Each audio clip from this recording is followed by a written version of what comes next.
Good day. In this video lesson, we will be discussing about situational problems involving conic sections. So this is our final discussion for conics, and therefore, you will be applying all your learnings here in this topic. Now, first things first, let's recall what are the four conic sections. We have circle, parabola, we also have ellipse, and then hyperbola. So please recall their definitions and take note of the distinct properties as well as the equations of each conic sections because we will be using it later on when we are already solving the word problems. Before we jump into the discussion, let's have first this math meme. What do you think is the reason why Greek mathematician Pythagoras is being managed to come down by his colleagues in sciences, Stephen Hawking and Neil deGrasse Tyson, before the COVID-19 sign? Do you think that the proposal for social distancing is correct? If not, what do you think is wrong in the poster? As you can see in the sign, four people are equidistant 6 feet each in the plane. The error of this representation can be easily recognized by drawing a right triangle as in the next figure. We have in it that the two legs has equal lengths of 6 feet. Labels on the sign also show that the hypotenuse or the diagonal line from one corner to another is also 6 feet long. But it is not a right triangle, rather an equilateral triangle if all the three sides are equal. So it violates the Pythagorean theorem. So now, what do you think will happen if people start seeing this advisory and do not figure out what's wrong? Okay, then the coronavirus is going to keep spreading. What do you think is the appropriate geometric figure that represents the social distancing? If you said circle, then you are right. Now we all know that circles are commonly encountered in our daily lives. Can you name few? Can you also recall from our first discussion in Precalculus about some situations or real-life applications involving the remaining conic sections? So at the end of the lesson, you're expected to solve situational problems involving conic sections. Now let's start with the first conic section, which is a circle, by solving this problem related to the scenario in the previous meme, which is about social distancing. Suppose the IATF trace infected persons labeled C, O, V, I, and D to be located at negative 11, 12, 214, negative 4, negative 5, 13, 3, and 18, negative 5, respectively, on the map with 1 unit is equals to 1 feet. Determine whether each of the persons S, A, F, and D, located at negative 19, 19, negative 19, negative 19, 0, 19, and 19, 0, respectively, is safe from catching coronavirus to these infected persons. You will notice that this problem requires you to apply your knowledge about the graph of a circle. So throughout the lesson, I have assumed that you already mastered plotting points and are familiar with sketching the graph from our previous discussions. Now that you have encountered all equations and graphing, now apply it in solving situational problems involving conic sections. So going back to the problem, we first plot the location points of those infected with COVID-19 on the partition plane, labeled as C, O, V, I, and D, together with the persons S, A, F, and E, before graphing the social distancing circles of each infected person. So in this video, let's say we have already plotted the given points in the problem. Now, if you will make use of a graphing calculator, we need to get the equation of the social distancing circles of persons C, O, P, I, and D who are located at the centers and which all have a fixed radius of 6 units on the xy plane to sketch its graph. So from the standard form of the equation of a circle, we have x minus h squared plus y minus k squared is equals to squared. So first, for person C at negative 11, 12. So this is now the center of the corresponding circle. So these are the coordinates hk. So therefore, this equation is x plus 11 squared as y minus 12 squared is equals to. So since all the circles have a fixed radius of 6 feet, we'll equate all our equations to 6 squared, which is 36. So this will be equated to 36. Next, for person O at 214, we have x minus 2 squared plus y minus 14 squared equals to 36. For person B at -4, -5, we have x plus 4 squared plus y plus 5 squared is equals to 36. Then for I at 13, we have x minus 13 squared plus y minus 3 squared is equals to 36. Then lastly, for D at 1895, we have x minus 18 squared plus y plus 5 squared equals to 36.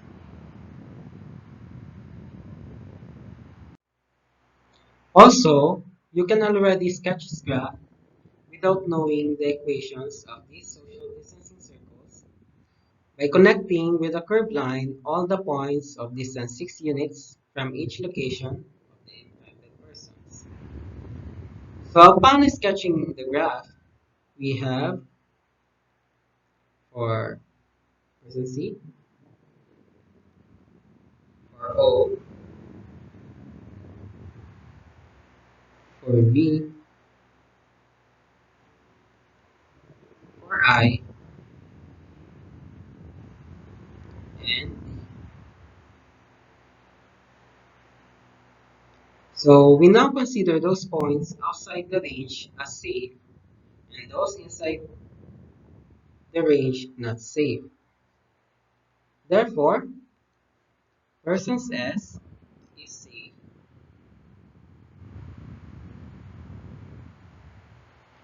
person A is also safe, while person F is not safe.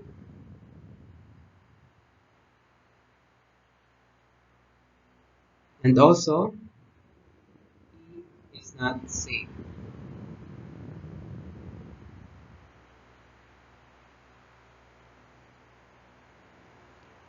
You can also draw the circles first before plotting the locations of persons S, A, F, and D to check it one by one if each of them is safe from COVID-19.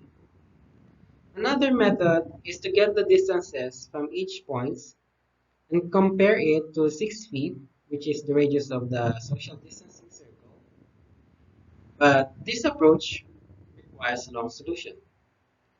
So imagine how many will get infected if no social distancing measures in one place.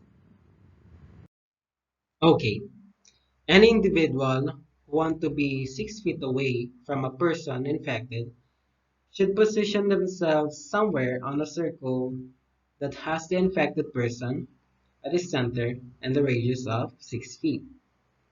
By maintaining this of at least 6 feet away, restricting yourself within the locus, then this is enough to keep you safe from catching the infection from someone else. Here comes another conic problem related to the pandemic. A frontliner sprayed disinfectant on a street to disinfect the area.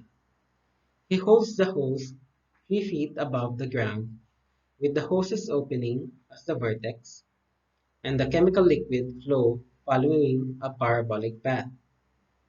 The liquid strikes the ground a horizontal distance of 2 feet from where the opening is located. If he were to hold the hose 3.5 feet above the ground, how much further would the liquid strike the ground?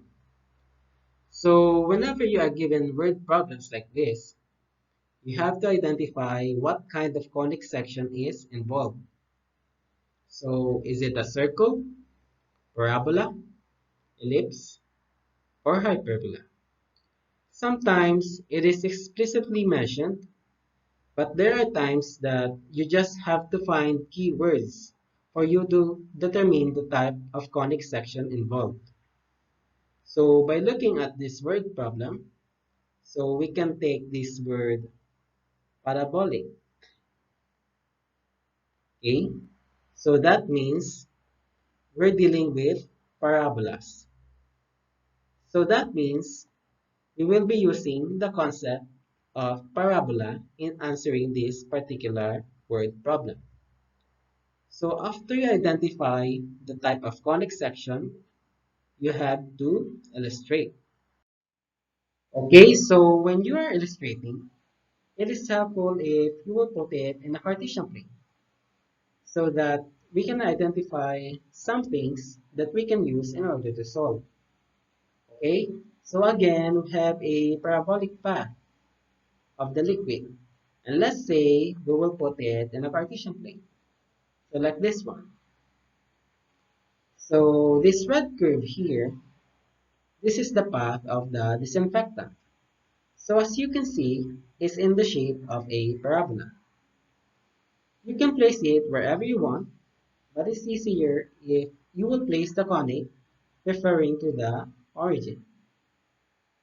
So using the origin as the reference point for the ground, thus 3 feet or 3 units above it is where we will place the opening of the hose or the parabola's vertex. So in this example, we place the vertex of the parabola where the path of the liquid starts at the positive axis. Positive since it is only the value or magnitude that is commonly asked in real-life applications. So in this case, we put the vertex on the positive y-axis, where x is equal to 0 at point 0, 3. Since the trajectory of the liquid is vertically downward from a height of 3 feet to the ground, or in this illustration, it flows towards the positive x-axis. Okay, so it's the point right here. So again, you can place the figure anywhere you want, but again, it's better or it's advisable if you will maximize the use of the origin. So this horizontal line right here, the x-axis, where y is equal to 0, corresponds to the ground. So it was mentioned in the problem that the liquid strikes the ground a horizontal distance of 2 feet from where the opening is located. So if the x-axis represents the ground in this illustration, and the vertex of the parabola represents the opening of the hose, then it follows that the parabola intersects the positive x-axis at 2 units. Or in simple words, it passes through the point 2, 0. So since we're given now 2 points, the vertex of the parabola at 0, 3, and another point on the parabola, which is 2, 0, then we can derive now its equation using the standard form of the equation of a parabola opening downward, which is x minus h squared equals to, since downward is negative 4c times y minus k. And then all we have to do is substitute the vertex and the point to our equation to solve for the variable c, which is still unknown. Again, the vertex is at 0, 3. So these are the coordinates of hk. So h is equals to 0 and k is equals to 3. Also, we have another point 2, 0. So these are the coordinates x, y. So we have x is equals to 2. So 2 minus 0 squared equals to negative 4c, which is still unknown in our equation. Then y is equals to 0. So 0 minus 3. Simplifying and solving for the value of c. So we have c is equals to 2 squared all over. I think 4 times negative 3 is 12. So this simplifies to 1/3. So let's substitute now the values that we know to derive the equation of the parabola. So now we have, since h is equals to 0, so x minus 0 is still x, so x squared equals to negative 4 times c, which is 1/3. So negative 4 times 1/3 is negative 4/3 times y minus k, since k is equals to 3, therefore y minus 3.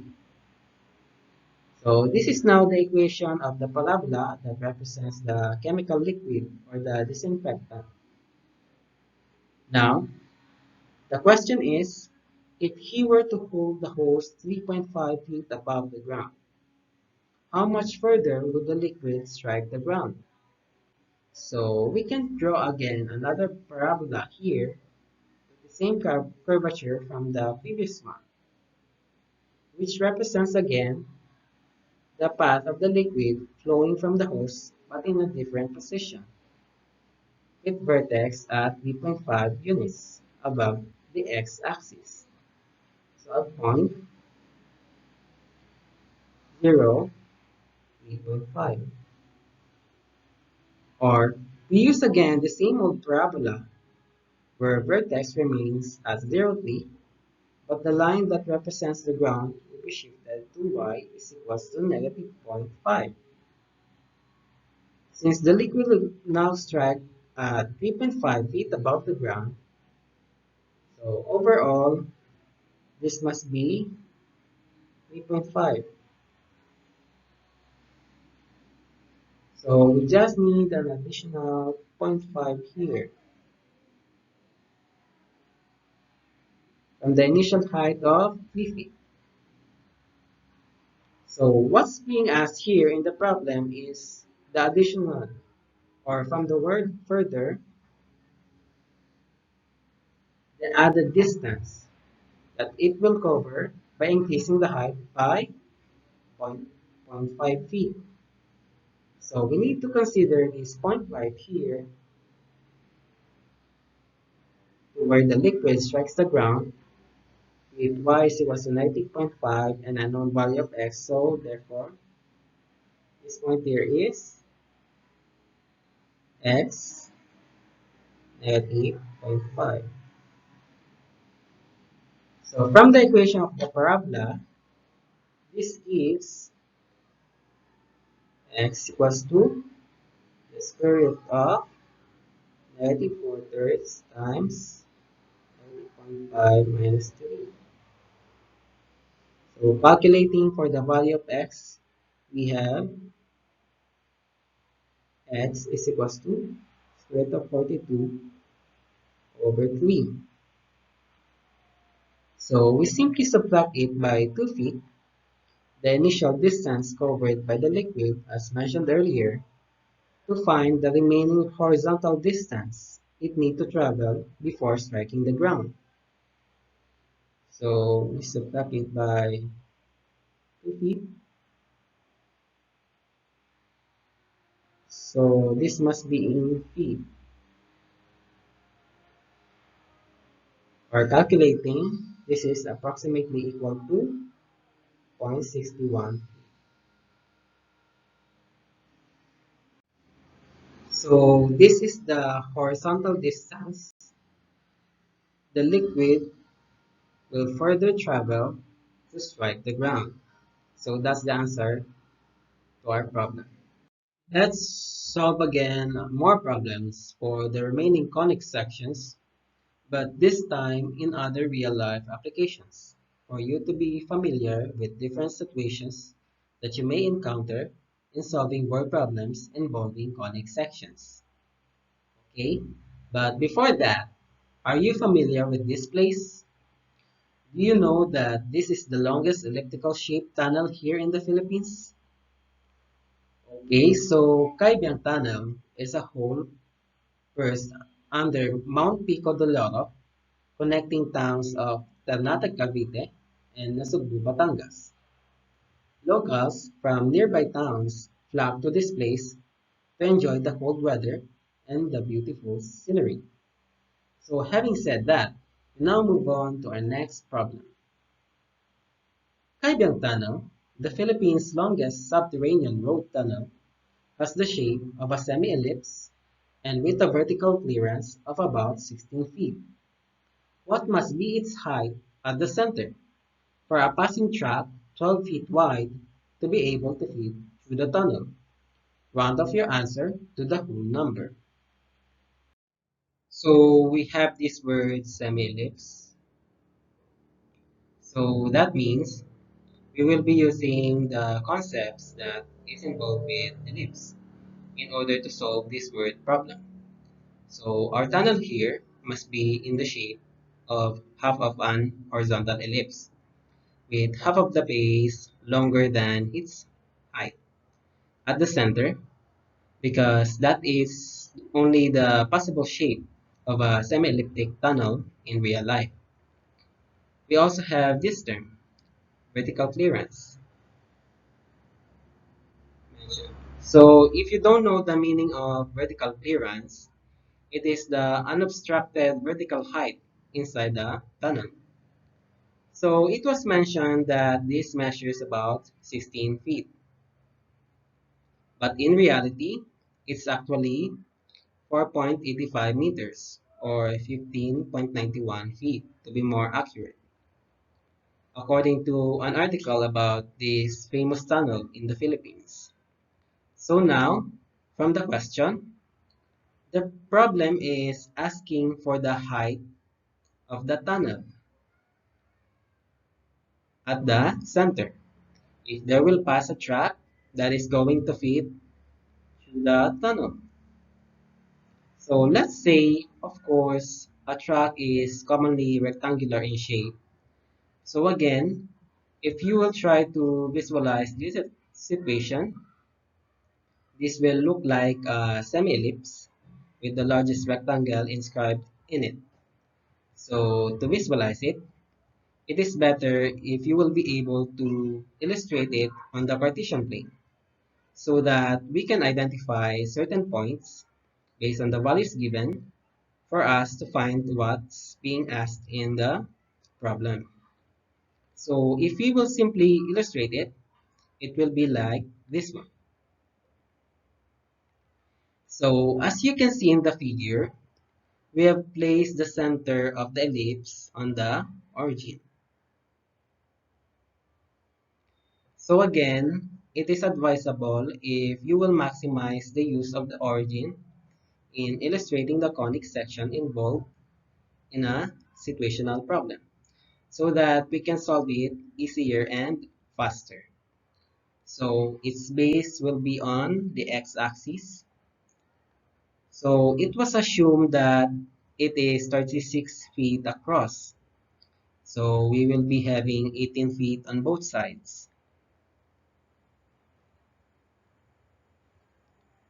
So we can say that A is 18 because the whole major axis is 36 feet. So we don't know the value of the height at the center. So we let this line segment right here be B,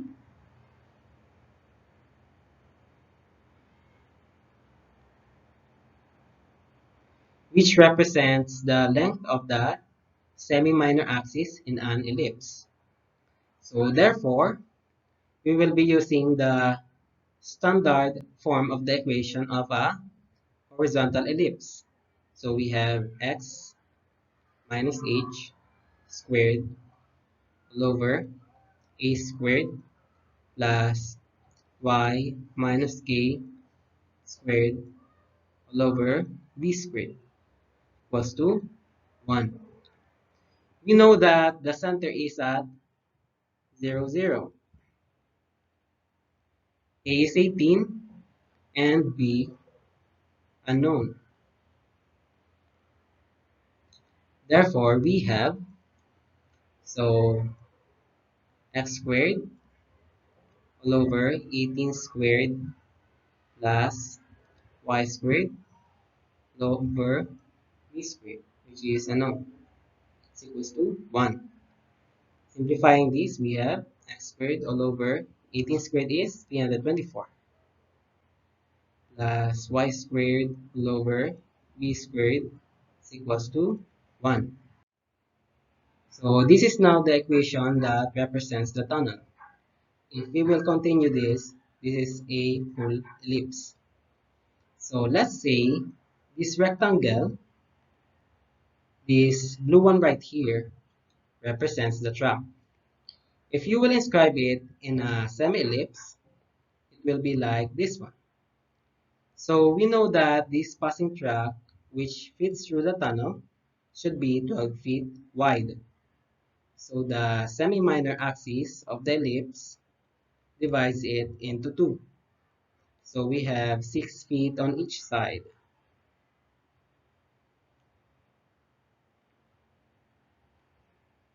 So to maximize the height of the track, it should be the same as the vertical clearance of the tunnel.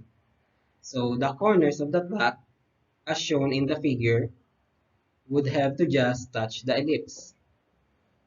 So referring to our figure, the point 616 is also on the ellipse. So it should fit the equation. So plugging in, we have 6 squared all over 324 plus 16 squared all over b squared equals to 1. So we need to find the value of b. The simplifying, we have b is equals to the square root of 16 squared all over 1 minus 6 squared over 324. So calculating this, we have b is equals to 12 the square root of 2. Or it is approximately equal to 16.97. So from the problem, we need to round off our answer to the whole number. So this is also approximately equal to 17 feet. So must be in feet. So this should be the height of the semi-elliptic tunnel at the center. Okay, let's move on to the last example of situational problems involving conics. Long-distance radio navigation for aircraft and ships uses synchronized pulses transmitted by widely separated transmitting stations. These pulses travel at the speed of light, or 186,000 miles per second. The difference in the times of arrival of these pulses at an aircraft or ship is constant on a hyperbola having the transmitting stations as foci. Assume the two stations 300 miles apart are positioned on a rectangular coordinate system at points with coordinates negative 150, 0, and 150, 0, and that a ship is traveling on a path with coordinates x, 75, as shown in the figure.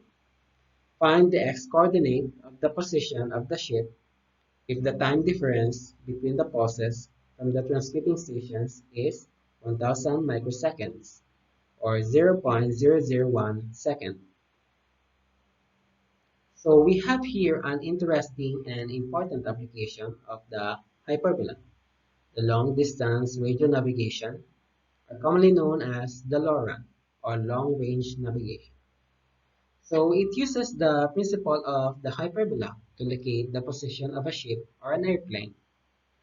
So it is known to lie on a hyperbola with the transmitting stations that are in fixed position as the foci, which send out signals at the speed of light. So looking at the GIF, we can visualize that the root of the ship from the problem is the same as one of the branch of a hyperbola, since it follows the path where it experiences the same time difference, or the path where the difference of its distances from two stations is kept constant. So, obviously, in this word problem, we are referring to hyperbolas. So again, we are going to use the concepts that we know about hyperbola to solve this word problem. So, as you can see from the figure, the hyperbola formed by tracing the path of the ship is illustrated by placing it in a rectangular coordinate system with the center of the hyperbola located at the origin, which is the point midway between the two stations, 300 miles apart. That's why the coordinates of the stations are given negative 150, 0, and 150, 0, as stated in the problem. Since the line connecting these fixed stations, which represents the transverse axis of the hyperbola, is also placed on the x-axis. So looking at this illustration, let's say the path of the radio signals transmitted by the two stations in fixed position is these broken lines.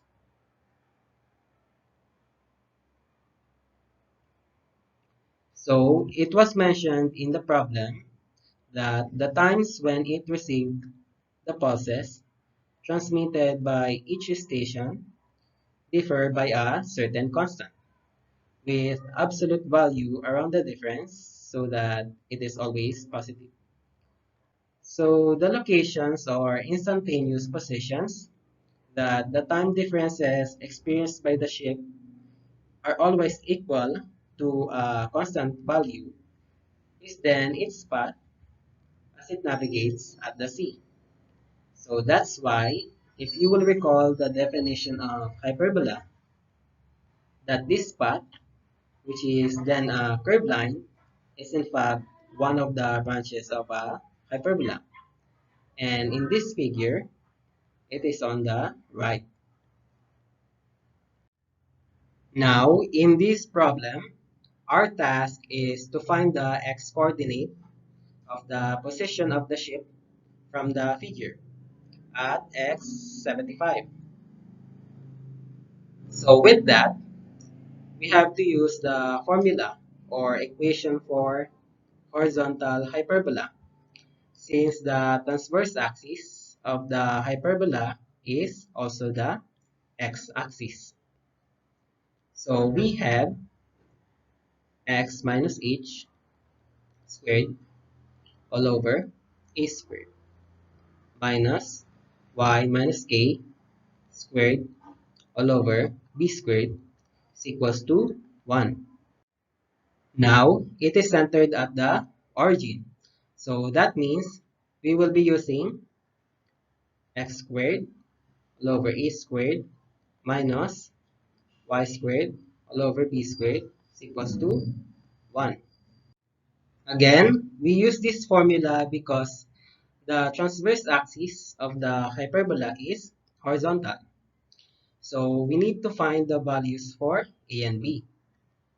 Now, it was mentioned from the problem that the time difference has a constant value of 1000 microseconds or 0.001 second.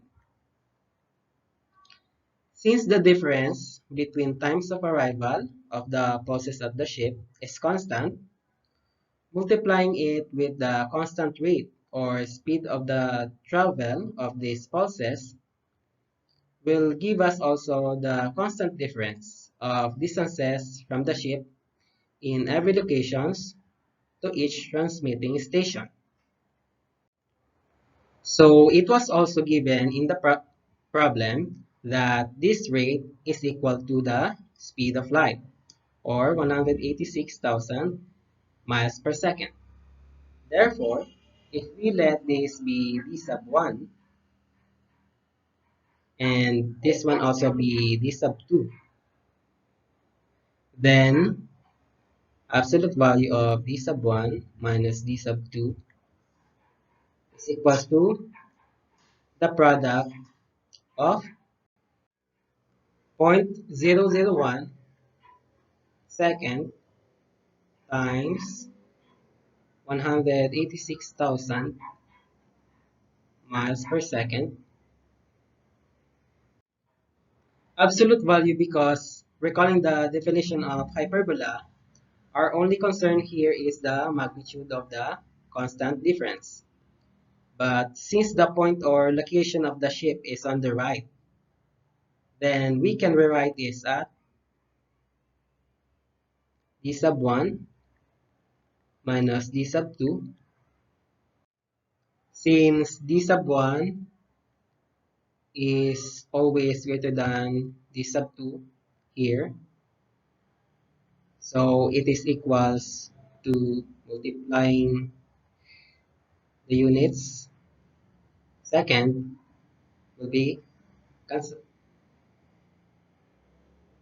So it is equals to 186 miles. Recall that this constant difference is 2a. So equating, we have a is equal to 93. From the figure, recalling the concepts of hyperbola, our c here, which represents the distance of either one of the foci to the center, is equals to 150. Or our 2c here, your distance between the foci is equals to the ended. Therefore, c is really 150.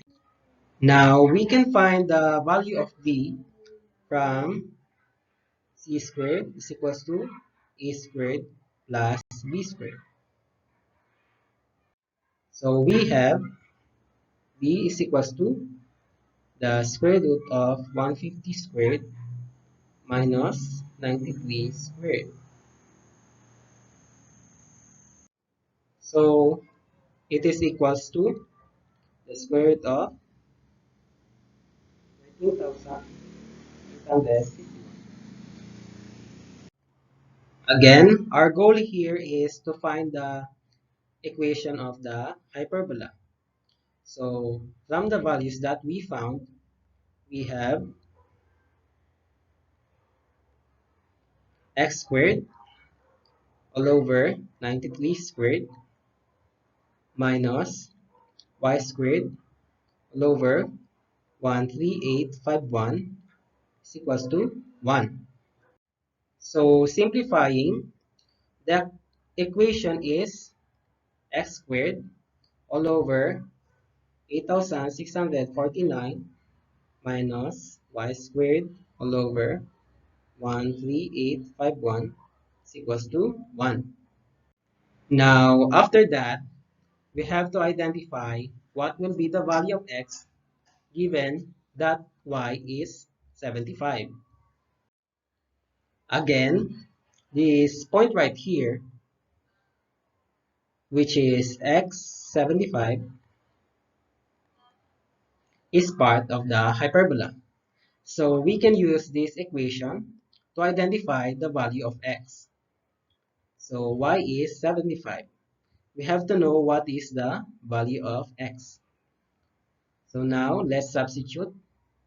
So x squared, we don't know that, over 8,649 minus 75 squared over 1,3851 is equals to 1.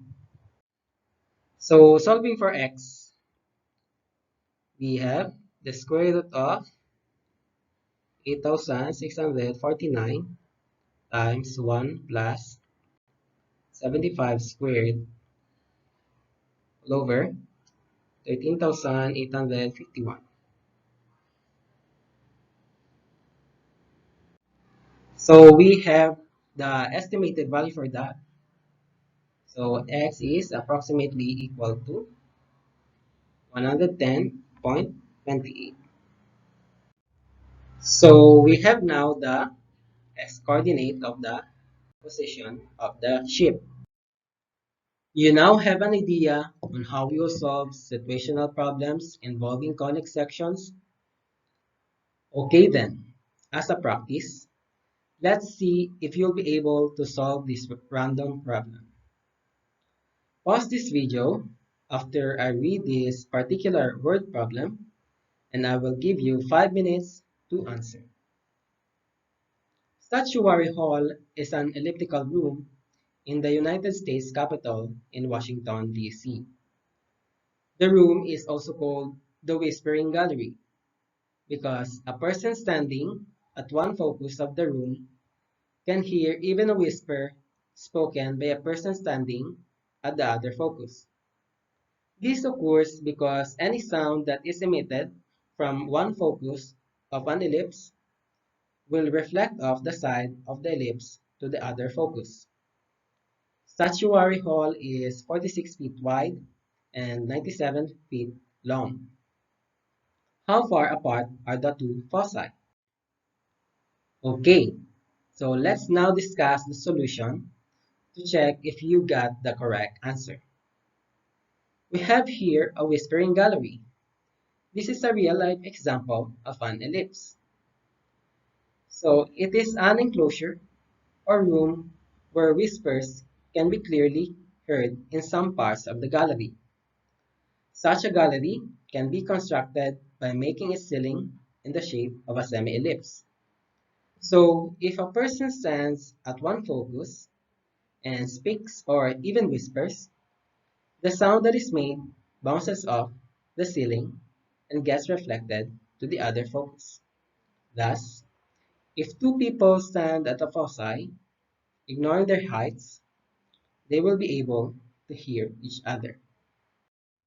So again, to visualize, of course, it is better if we will illustrate it and then we will put it in the Cartesian coordinate system so that we can identify the dimensions of the semi-ellipse for us to solve what is being asked in the problem, which is the distance between the foci.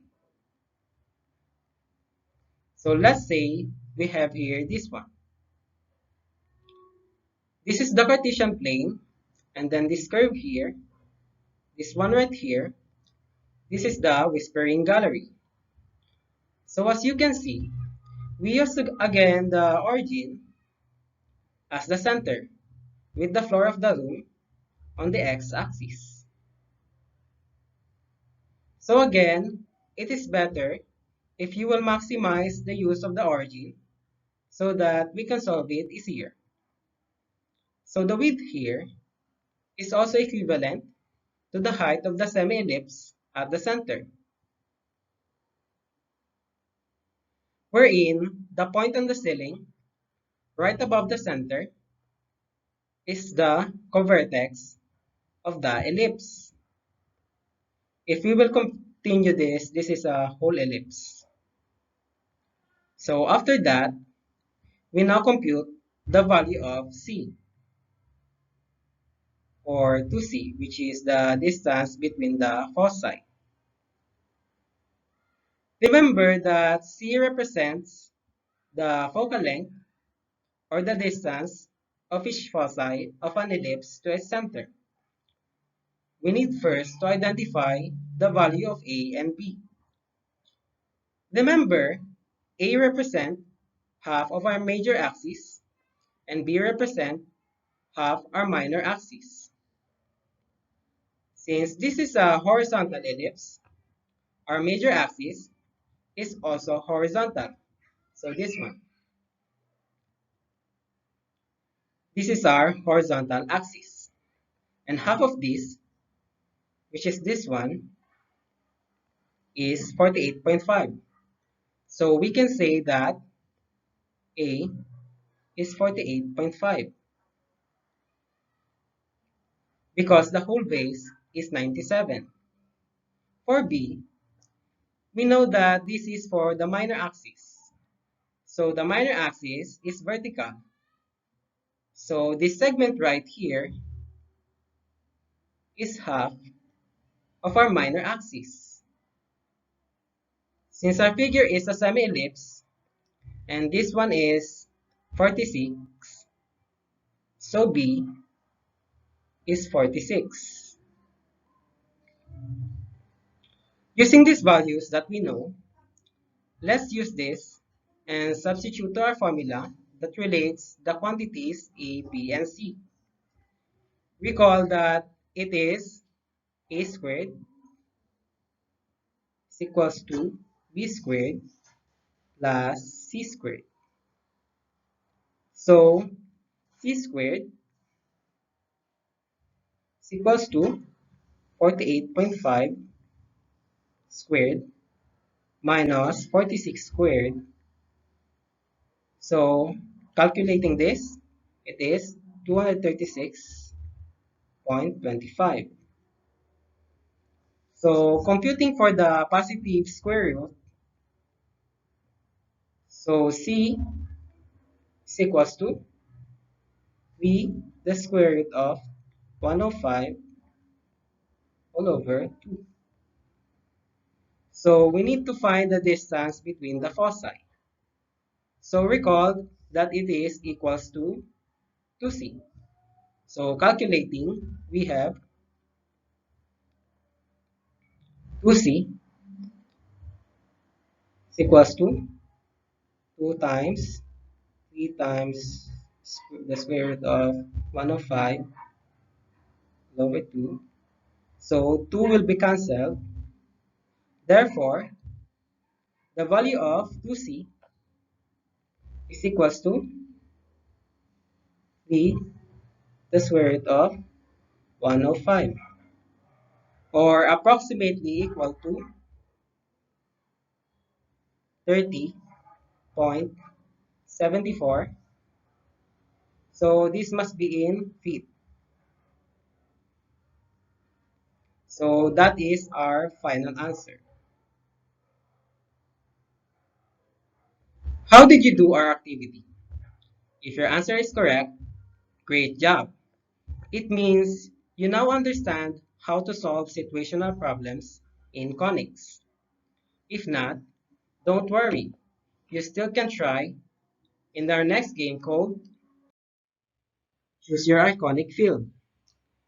This activity involves some fields that are related to your chosen track: STEM, or Science and Technology, Engineering, and Mathematics. So here, we will be encountering a problem about a real-world applications of conics in some field of professions, exactly one for circle, parabola, ellipse, and hyperbola. We have here architecture, astronomy, medicine, and optics. So each represents the category of the problem you will solve.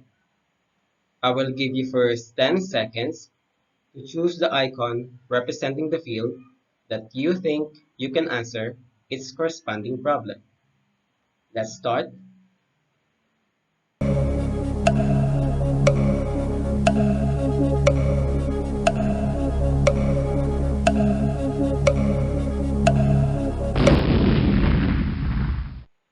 Make sure you'll already start solving that problem in your chosen icon and will not shift to other fields because you only have 10 minutes to solve that problem.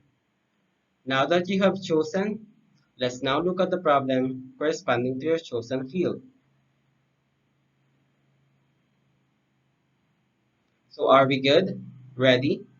Pause this video for 10 minutes and try to solve that problem. Okay, did you come up with an answer on time? Okay then, let's check if your answer is correct. First, for architecture, if your answer is 3.33 feet, then your answer is correct. Next, for medicine, if your answer is 3.75 centimeters, then you are right. Now, for astronomy, if your answer for perigee is 363,291.53 kilometers, and for apogee, 405,508.47 kilometers, then your answer is correct.